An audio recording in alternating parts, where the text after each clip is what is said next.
frustrating when a lot of people treat firearms training like it's a flat range event, or maybe it's something that they'll just go to a training class and they'll be good forever. That's pretty frustrating, and I've talked about that a lot on my channel, but that's the way people are, and so I have to continue harping on it.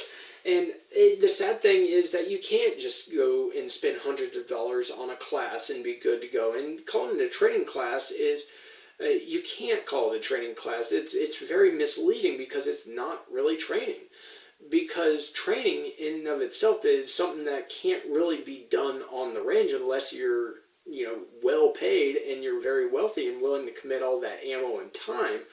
But unless you're like a military unit or a law enforcement unit that does that for a living, it's going to be kind of hard for you to do any training on the range, because training is a time-consuming thing. The range is a great place for confirmation of concept development, and it's a great way to diagnose things, but there's some things that will have to be trained on the range, or at least figured out and dissected, such as, shooting multiple shots rapidly and accurately.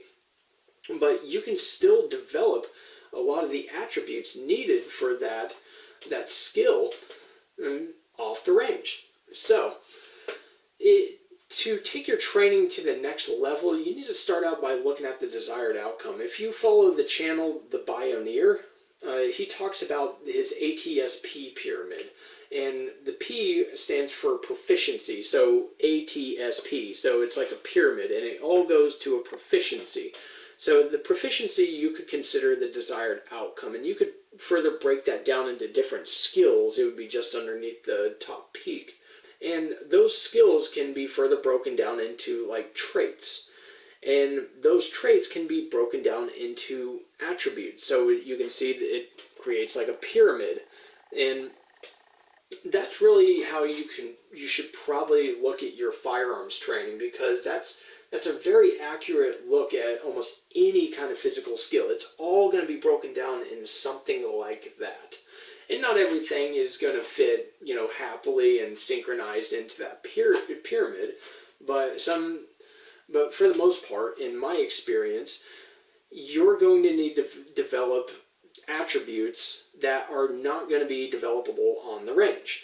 And that's going to require a combination of like physical exercise with different weights here and there, high repetitions, certain things, training aids like snap caps and laser trainers, maybe a SIRT gun or a blue gun, and different things like your training gear, like your holster or whatever, is going to have to come into play.